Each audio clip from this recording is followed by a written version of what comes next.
Hello ladies and gentlemen, this is Martin Selorm Dramani on another episode of The Description. Today on The Description, I have for you somebody who has been protesting for the past 23 years, demanding accountability, probity, justice, and all the T's you can think of. He is somebody who is not scared or afraid to speak truth to power. He is in person of Comrade Selorm Dramani Dzramado, and he is also an aspirant with regards to the Central Tongu constituency. I'm coming to speak with him to get to know how he's been able to achieve all these feats when it comes to protesting and activism. I want to know his dreams and aspirations for the whole constituency of Central Tongu, how he is coming to do things better than the people who have already led us in parliament or who are leading us in parliament. My name once again is Martin Selorm Dramani, and this is The Description. It's The Description on the 55R channel. Boss, you're welcome. Thank you very much. I just want to know a little bit about you. Who, in your own words, is Comrade Dramani? Yeah, Comrade Dramani is a proud citizen of Central Tongu constituency, particularly Adidome, where I was born and bred. Yeah. I spent 21 years in Adidome and 21 years outside Adidome. Oh, that's perfect. Yes. I've been doing this social and political activism for about 23 years now. Yeah. Your introduction have actually just set the pace for the question already. What actually necessitates the need for you to become an activist? I think mine is a calling. You felt it? Yeah, mine is a calling because it's a totally thankless job that is risky because it comes with a lot of personal sacrifices. So if it's not I'm sure if it were not a calling, by now I would have abandoned it. When it comes to politics, my father always tells me, it's just like a deity I worship. I drink, eat, sleep with politics. I am on a great mission to cheat the angel of death. I wouldn't pretend as if I understand that. To cheat the angel of death comes with a lot of things. My favorite song that always puts me in the mood, that always drives me to do what I do, is Lumba's song, Ankwanuma. Yeah, he says that we are not on this earth to live long. That is not what our mission here is about. Yeah. It is about doing something worthwhile, to contribute something significant to humanity, so that when I'm no more, I will be remembered. Illustrious sons of the world. That is the category I want to belong to. I drew enormous inspiration from generals. Nelson Mandela, Osajifo, Dr. Kwame Nkrumah, Malcolm X, Victor Che Guevara. Not that I have any expertise in necromancy, which is to be talking to the dead. I don't have any such expertise, but I have my own way of communicating with these illustrious citizens of the world, because their stories guide me. Because we share their backgrounds parallel my background, from humble background. Yeah, exactly. So that is what drives me. The Dramani. Is it out of a faith lineage, or you actually half Ewe and half Northern? Thank you very much for this question. The Dramani is actually faith. Okay, faith. Let us establish this right now. Okay. How important is activism to the growth and development of a nation, and for that matter, let's say a constituency? You educate me and my audience on that, right? Okay. Fantastic question. And again, thumbs up for this question.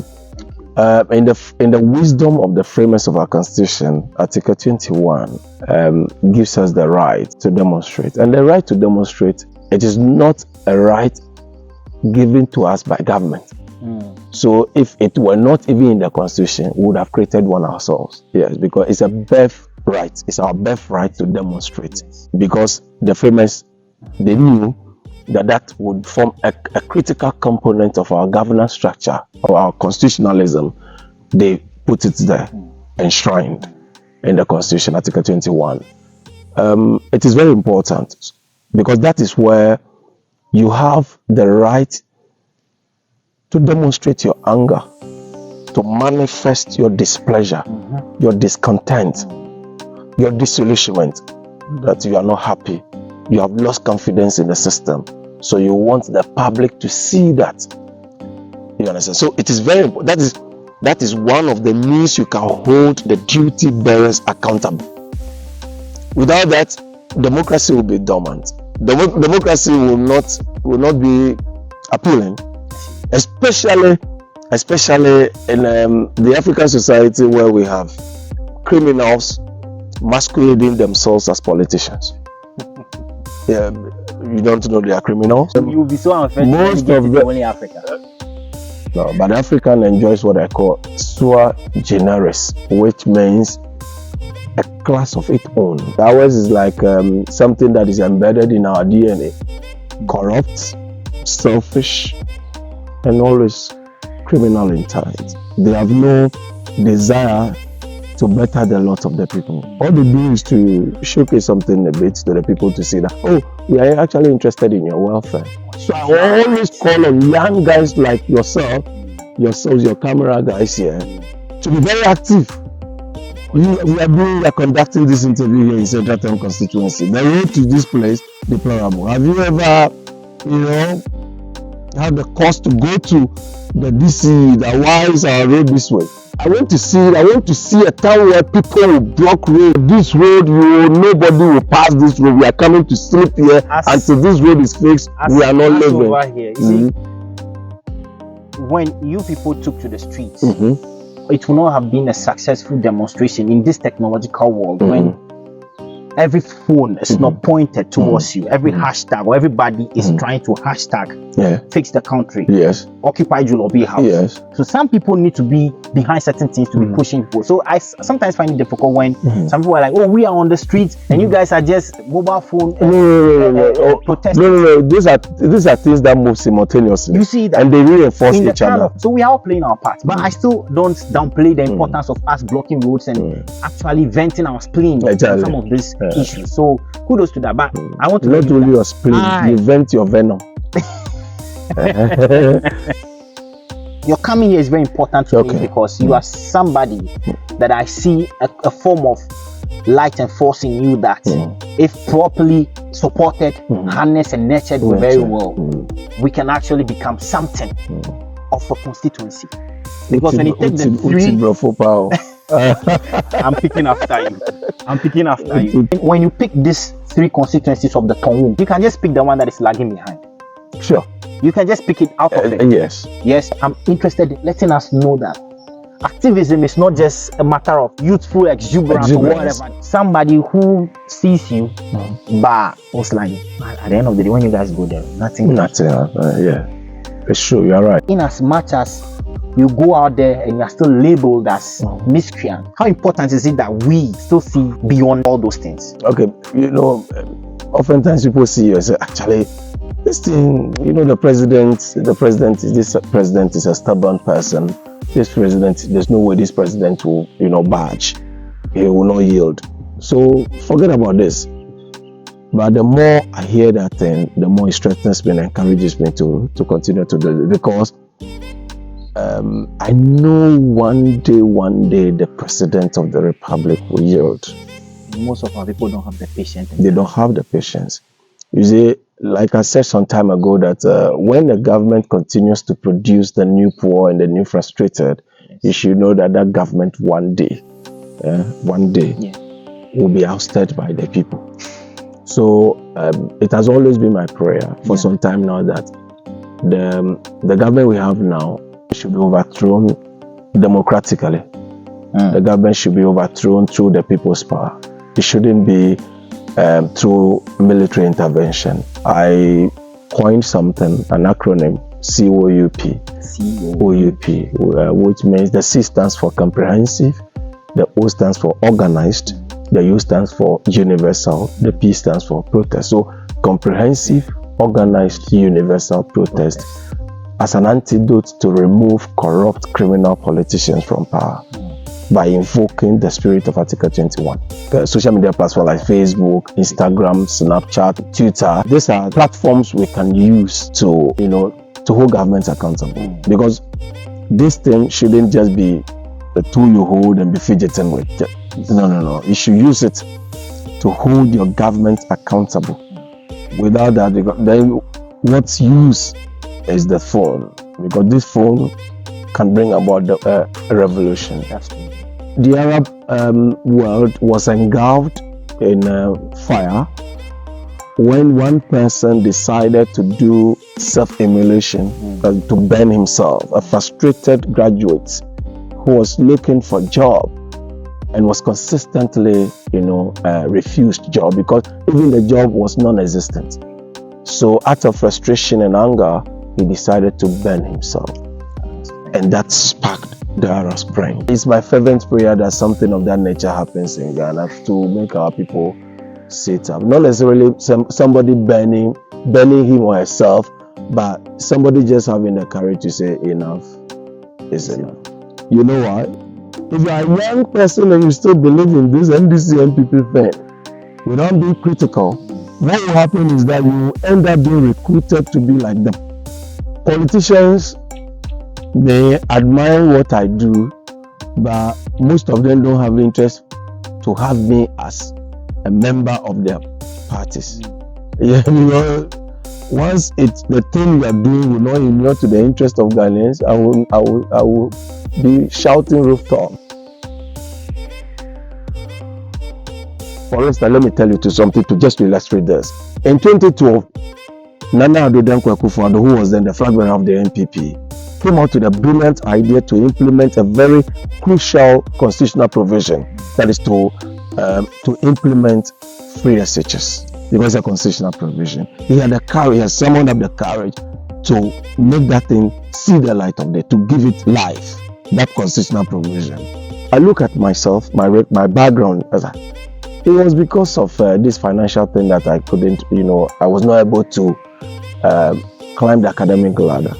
So my education actually terminated at the GHS level. 1998, when we completed, even though some of my mates will tell you I was one of the brilliant ones, because there was no money, I couldn't climb the academic ladder. So here was somebody promising nothing free. And I said, why don't you support it? So most Ghanaians will enjoy this. So clearly born out of conviction. I contacted the NPP people. I think the first person I contacted was Comrade Dramani. He was the one I met. Then quickly, he was even amazed that are you sure you are not just somebody sent by the NDC to embarrass us because you project yourself as somebody who never went to secondary school and maybe will later turn out to be false. And I said, no, I'm a very honest person. I always try to be honest. So I did that. So 2012, I campaigned and voted for him. 2016, I campaigned and voted for him. Born out of conviction. Today, the very person I campaigned and voted for twice, between 2018 and 2019, I started campaigning against him because he has turned out to be nothing but a scam. John Dramani Mahama. In 2016 was the one I campaigned for in 2020, and is the same person I'm going to vote heart and soul for in 2024. That action looks like that saying that you would say that you spat and now you're taking it back. No. It is called honesty. You ditch Mahama. Yes. Went for Akufo-Addo, and now you're going back. Yes. Who does that? Divorce your wife and go for a girlfriend, and then you're back to your wife. What is that? You've never experienced that. No guy has ditched you before. Campaigning for His Excellency John Dramani Mahama, I don't see it like somebody who spats on the floor and now licking it. No. It is just like you are saying that there should be a principle. There should be some basis for why you are now going back to somebody you rejected in 2016. So my question, before you even answer, my question is, what the things he was doing back then that uphold you, that made you go in for a different candidate, has those things changed, and how were you able to even test those things that they've actually changed? We compare two or more things. Yes. We can't compare one thing. At the time Mahama was in power, President Akufo-Addo had never had opportunity to be president of this country before, so he had actually no record. Yes. So he was just selling to us his message. You understand? Mahama was selling to us his achievements. Garden variety, run of the mill thing, average stuff. I constructed this kilometers of road. I built this number of hospitals, cheap compounds. I built this number of secondary schools. Some of us consider those things average. Yeah, because nothing extraordinary. Now we voted him out. We brought in a new person.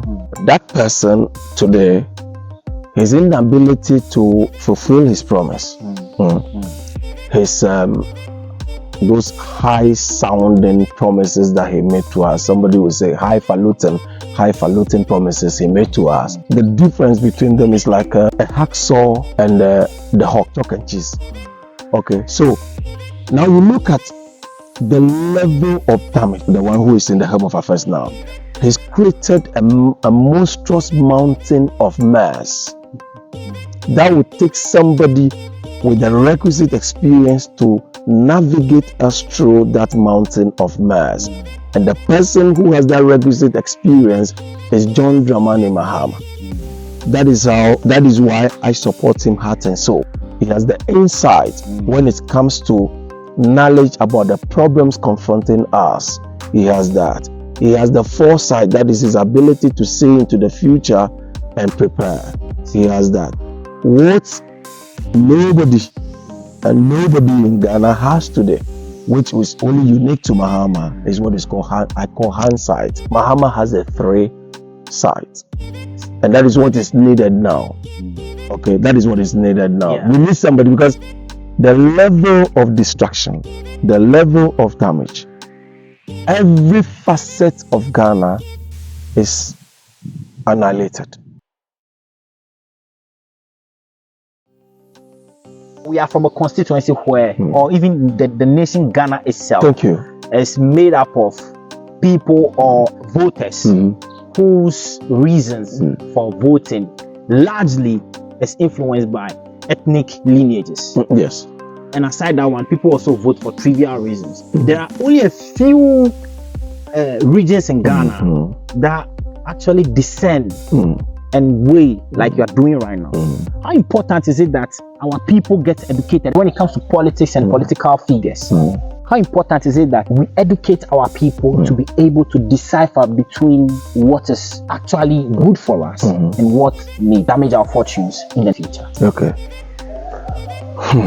Ethnocentrism in politics in Ghana is the biggest challenge to our governance structures, especially our democracy. It's like a drag on our forward march, because people tend to look at stuff from tribal, excuse my crude language to say tribal, so ethnic, to be modern. Okay, so ethnic perspective. Okay. So Volta region or Central Tongu constituency, it is the only the NDC. So even if the NPP's performance were that impressive, you will still hear a lot of them saying no, because myself, 99 2000, while we were campaigning for His Excellency J. Okufuor in Volta region.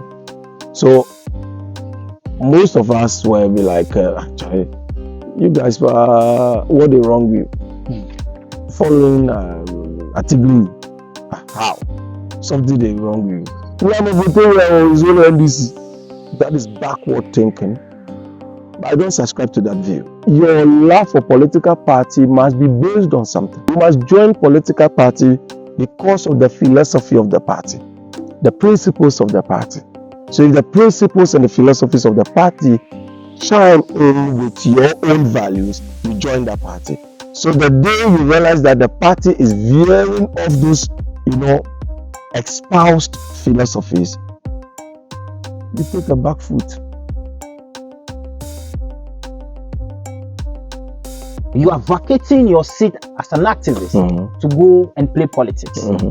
At the end of the day, when you get into the house, there is no way you'll be floating. You need to align with a particular group in parliament. That's what the constitution says. So at the end of the day, some way, somehow, you need to shred some of this your raw activism. Okay. You need to compromise at that point. Okay. So don't you think that this whole thing of activism turning into political leadership and all of that is actually not the best way to go? No, it is. It is. Tell me about it. For want of a better example. Yes, sir.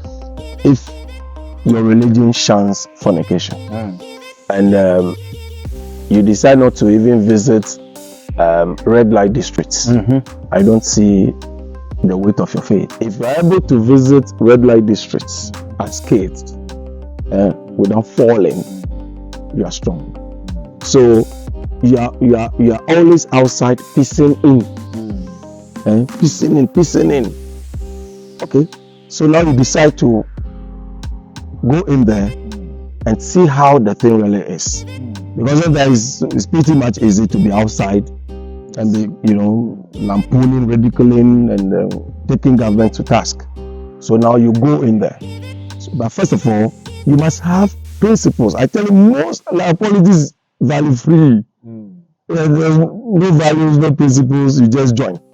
But this one, I have principles, values. That when I go in there and whatever is happening there does not or do not align with my personal values, I exit. Or I will have to always be calling on that revolutionary spirit in me, that this system must change. Today we are saddled with debt. We are saddled with debt. Ghana is literally drowning in debt. All right. Where did that debt have the sanction or endorsement from, or approval? Correct. So who approved the loans? These loans that we have secured? Parliament. Our members of Parliament. Thank you. So you go into Parliament, and then you have a government on a borrowing spree. That is where you have the opportunity now to make good what you have always been fighting. As a single member of Parliament, it counts. It does. You just made reference to one person going to Electoral Commission, and you found that sterling. You found it bold. You found it, something exemplary. So one person going there becomes the moral voice of Ghana.